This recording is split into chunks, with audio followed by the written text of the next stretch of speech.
నమస్తే, welcome to think Andhra. నేను మీ శ్రావణి.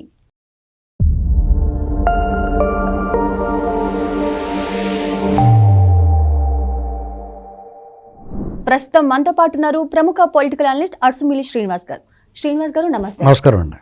శ్రీనివాస్ గారు, నిన్న జగన్మోహన్ రెడ్డి గారు ఎవరైతే గొర్రెదలలు నరికి ఆయనకి రక్తాభిషేకం చేశారో వాళ్ళ మీద కూటమి ప్రభుత్వం చర్యలు తీసుకుంటుంటే జగన్మోహన్ రెడ్డి గారు నిన్న కలిసి మన ప్రభుత్వం వస్తుంది, మేము అండగా ఉంటాం, కేసుల గురించి భయపడకండి, మన లీగల్ టీం చూసుకుంటుంది అంటూ భరోసానిచ్చే ప్రయత్నం చేశారు. అంటే ఒక పక్క కూటమి ప్రభుత్వం హింస ఉండొద్దు అని చెప్పి చర్యలు తీసుకుంటుంటే జగన్మోహన్ రెడ్డి గారు మాత్రం ఇలాంటి భరోసా ఇవ్వటాన్ని మనం ఎలా చూడాలంటారు? ఇప్పుడు వాళ్ళ కాలకేలు ముఠ అండి అది. వాళ్ళంతా వికృత స్వరూపాలు, వికృతంగా వ్యవహరించడం, పైశాచిక మనస్తత్వం, పైశాచికంగా ప్రవర్తించడం, రక్తాభిషేకాలు చేయడం, రక్తం ఇలాగా అంతా కూడా ఒక రకమైన జుగుప్స కలిగించే వ్యవహారాలు, హింస జుగుప్స కలిగించే రకంగా వాళ్ళ వ్యవహారాలు ఉంటున్నాయి. ఖచ్చితంగా జగన్మోహన్ రెడ్డి బుద్ధి అలాంటిది. అతని మనస్తత్వం కూడా క్రూరమైన పైశాచిక మనస్తత్వం, ఫ్యాక్షనిస్ట్ తరహా రాజకీయం అవుతుంది.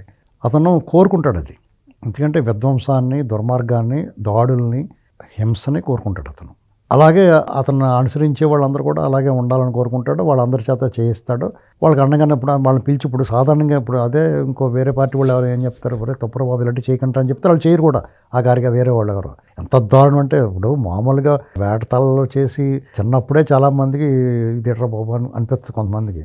అది ఏకంగా నరికి అందరికీ ప్రదర్శన చేసి ఆ కటౌట్లకి వాటికి ఆ ఫ్లెక్సీలకి రక్తాభిషేకం చేయడం, రక్త బొట్లు పెట్టడం చాలా అసహ్యకరమైన జుగుప్స కలిగించే రకమైన జుగుప్స కలిగిస్తూ ఉంటుంది. అది చాలా ఆ రకమైన హింసను అతను పోలీసులు కేసులు పెట్టి వాళ్ళని ఇరగొట్టి నడిపించారు. వాళ్ళందరినీ పిలిచి ఇక మీద అలా చేయకుండా, అటువంటి పనులు చేయకుండా, ఏమైనా ఉంటే మీరు పాలాభిషేకం చేసుకోండి, లేకపోతే పూలదండలు వేసుకోండి అని చెప్పాలి కొంచెం ఆ దూరం ఉన్న వాళ్ళకి. అంతేగాని మీకు నేను అండగా ఉంటాను, పోలీస్ కేసులకి మీకు ఏం భయపడకండి అంటే వీరు ఇంకా చేయండి అని చెప్పడం. దాన్ని అందుకుని వాళ్ళ తిరుపతిలో కోండు కోసి రక్తాభిషేకం చేశాడు. ఏంటంటే ఏమి జరగబోతే మనిషిని కోస్తారు వాళ్ళు, అంతే కదా. వాళ్ళందరికీ ఇప్పుడు వాళ్ళు మేము వచ్చిన వెంటనే గంగానమ్మ జాతరలో పొట్టేళ్ళు తల నరికినట్టు నరుకుతా ఉన్నారు. ఆ పని ఇప్పుడే చేస్తారు వాళ్ళు. వాళ్ళందరూ గంజాయికి అలవాటు పడిపోతారు. వాళ్ళకి సప్లై చేస్తారు ఈ ముఠాలో. ఇప్పుడు యాంటీ సోషల్ ఎలిమెంట్స్ అంటే ఏంటంటే సంఘ విద్రోహ శక్తులు ఇలాంటి వాళ్ళందరినీ గ్యాదర్ చేస్తారు. ఎవడైతే బలహీన మనసుకులు ఉన్నారో, చదువు సంధ్య లేకుండా పోరంబొక్కులు తిరుగుతున్నారో వాళ్ళందరినీ గ్యాదర్ చేస్తారు. రౌడీ షీటర్లని అంటే స్ట్రీట్ బాయ్స్ అనమాట. వాళ్ళ తల్లిదండ్రులు లేకుండా అనాథాల కింద ఉన్న వాళ్ళని కొంతమందిని జారదేస్తారు. వాళ్ళు ఏ నేరాలకు ఉపయోగిస్తూ ఉంటారు. వాళ్ళు అడిగి వాళ్ళు ఉంటారు. వాళ్ళు చచ్చినా బతికినా జైల్లో పోయినా వచ్చినా వీళ్ళే చూసుకుంటారు తప్ప వాళ్ళ తల్లిదండ్రులు వెనకాల వాళ్ళు ఎవరో వచ్చి మా ఓటేడని అడిగి వాళ్ళు ఉంటారు. అటువంటి వాళ్ళు గ్యాదర్ చేస్తారు ఫస్ట్. తర్వాత స్టూడెంట్స్ని గ్యాదర్ చేస్తారు. ఇలాగా ఈ సమాజంలో సంఘ వ్యతిరేక శక్తులు సంఘానికి వ్యతిరేకంగా ఒక ముఠాలు తయారు చేస్తారు.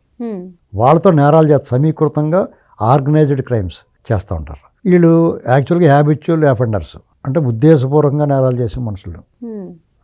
ఒక్కొక్కసారి నేరం అనుకోకుండా జరుగుద్ది, పొరపాటున జరుగుద్ది, మీరు చేయాలనుకోకుండా చేయాల్సి వస్తుంది. ఇలాంటివి ఉంటాయి. కానీ ఇలా కాదు, ఇది ఆర్గనైజ్డ్గా, ప్రీ ప్లాన్డ్గా, పగడ్బందీగా నేరం చేయాలని చేస్తారు ఉద్దేశపూర్వకంగా. అటువంటి మనుషుల్ని వీళ్ళు పురమాయిస్తారు. మీరు వెళ్ళి పలానా చోట అల్లరి చేయండి, పలానా చోట ఇలాగ వాళ్ళ మీద దాడి చేయండి. ఇలాంటి ఇతను అధికారంలో ఉన్నప్పుడు కూడా వీళ్ళందరూ వాడేవాడు.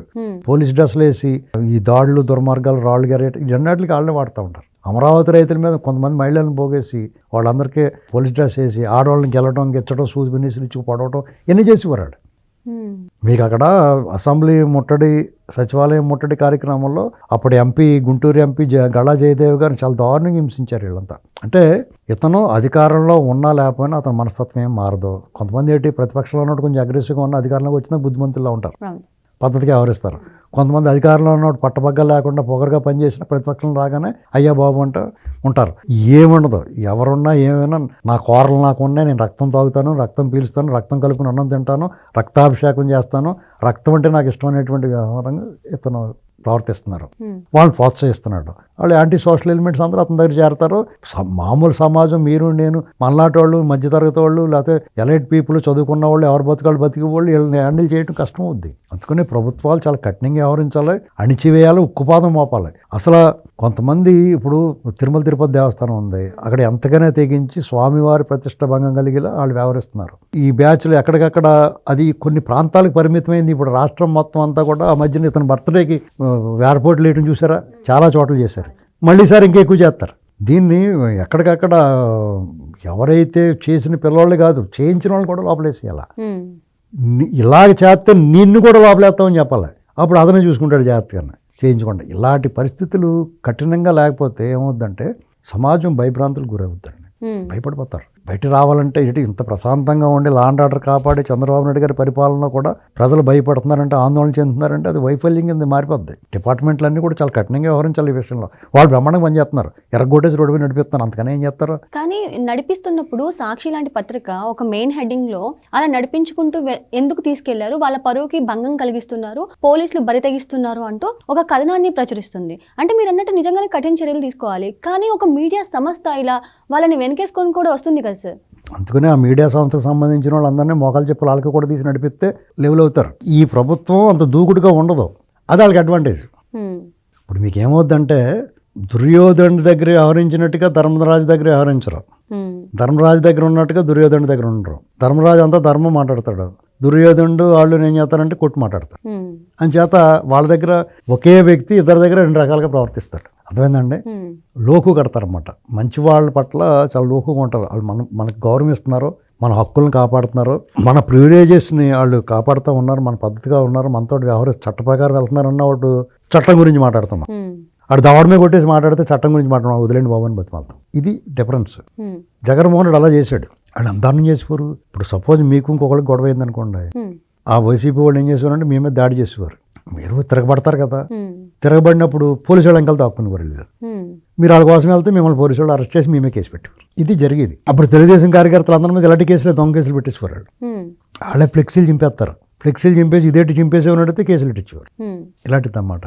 చాలా కఠినంగా వ్యవహరించాలి. ఇప్పుడు పోలీసులు నడిపిస్తున్నారు, అది చాలదు, దేకిచ్చాలి, ఈడ్చుకుని వెళ్ళాలి. కానీ మానవ హక్కులు ఒప్పుకోవు, కోర్టులు సుమోటోగా కేసులు స్వీకరిస్తాయి. ఈ పొట్టేళ్ళ రక్తంతో అభిషేకం చేసిన వాళ్ళు సాయంత్రం బెయిల్ వచ్చేస్తుంది. ఇవన్నీ చూసిన తర్వాత మిగతా వాళ్ళు భయం ఎందుకు ఉంటుందండి కదా. దీని మీద ప్రభుత్వము వ్యవస్థలో అన్నీ ఒకసారి కూర్చుని మీటింగ్ పెట్టి ఇలాంటి వాళ్ళందరికీ మేము అరెస్ట్ చేస్తాం, మేము బెయిల్ ఇవ్వం, మేము వీళ్ళు జైల్లో వాళ్ళకి తలకిందులు ఎరడదీస్తాం, ఇలాగ తీర్మానం చేసుకుంటేనే కానీ లాభం లేదు. అంటే గతంలో ఏదైతే గత ప్రభుత్వం ఉందో ఆ టైంలో చాలా మంది ఇలాంటి హింసను చూసి కూడా ఏపీ మరో బీహార్ అయిపోతుంది అన్నట్టు కూడా కామెంట్ చేశారు సార్. అంటే ఇప్పుడు మళ్ళీ అభివృద్ధి పదంలోకి వెళ్తున్నప్పుడు కూడా ఇలాంటి చేస్తూ ఆయన ఎందుకు రాష్ట్రాన్ని మరింత వెనక్కి తీసుకెళ్ళడానికి ట్రై చేస్తున్నారంటారు? అతను ప్రయత్నం చేస్తున్నాడు, అతని వల్ల కాదండి. ఎందుకంటే అతని వల్ల కాదంతే, చేయలేడు. అతను రోజు రోజుకి దిగజారిపోతున్నాడు. అతను ముఖం చూసినప్పుడు అలా జనాలకు భయం రాకూడదు. మీరంటే భయం వచ్చిందనుకోండి, భయం తర్వాత జుగుప్స, అసహ్యం కూడా కలుగుతుంది. నీ ముఖం చూడడానికి ఇష్టపడరు. ఇప్పటివరకు అతను ఓటేయటం మానేశారు, ఇక నుంచి అతను ముఖం చూడటం కూడా ఇష్టపడరు. అంటే అతని పతనాన్ని అతనే శాసించుకుంటున్నాడు, అతని పతనాన్ని అతనే రాసుకుంటున్నాడు. అతను గొయ్యి అతనే తవ్వుకుని మట్టి కప్పెట్టి పని కూడా మనకు లేకుండా అతనే కప్పెట్టేసుకుంటున్నాడు. కానీ ఇప్పటికీ 40% ఓట్ షేర్ మాకు ఉంది అని ఎప్పటికీ ఎక్కడ ఉంది? సంవత్సరాల క్రితం ఎలక్షన్ ముందు ఉంది, ఇప్పుడు 20% కూడా ఉండదు. వీళ్ళందరూ అనుకుంటున్నారు, చాలామంది తెలుగుదేశం పార్టీలో పదవులు రానివాళ్ళు, లేదా వాళ్ళకి ఇష్టమైన వాళ్ళకి ఏదో కానివాళ్ళు, లేదా తిరుపతి దర్శనం వాళ్ళు కూడా విమర్శిస్తున్నారు ప్రభుత్వాన్ని. ప్రభుత్వం అంటే వాళ్ళకు సిస్టమ్ ఉంటుంది, వాళ్ళు చేసి పని వాళ్ళు చేస్తూ ఉంటారు. అందరికీ గడ్డం కింద బెల్లం ముగ్గెట్టి ముద్దెట్టుకోలేరు. అర్థమైందండి? ఓవరాల్గా సమాజ హితం చూస్తారు, ఓవరాల్గా అందరికీ కలిపి చూస్తారు. జగన్మోహన్ రెడ్డిలో 10 మందికి చూసి మిగతా వాళ్ళు పట్టించుకోకుండా మాట్లాడిన వాళ్ళు కొట్టరాళ్ళు. జగన్మోహన్ రెడ్డి ఏం చేస్తాడంటే 10 మందికి, రాజశేఖర రెడ్డి 10 మంది చూస్తాడు, ఆ 10 మంది పొగుడతారు, నచ్చినోడు మాట్లాడితే కొడతారు, అందుకని మాట్లాడరాళ్ళు. అర్థమైందా? వీళ్ళు ఎవడన్నా మాట్లాడుకుని ఇస్తాడు కాబట్టి ఎవడు మాట్లాడతాడు, అది లెక్క. Thank you sir.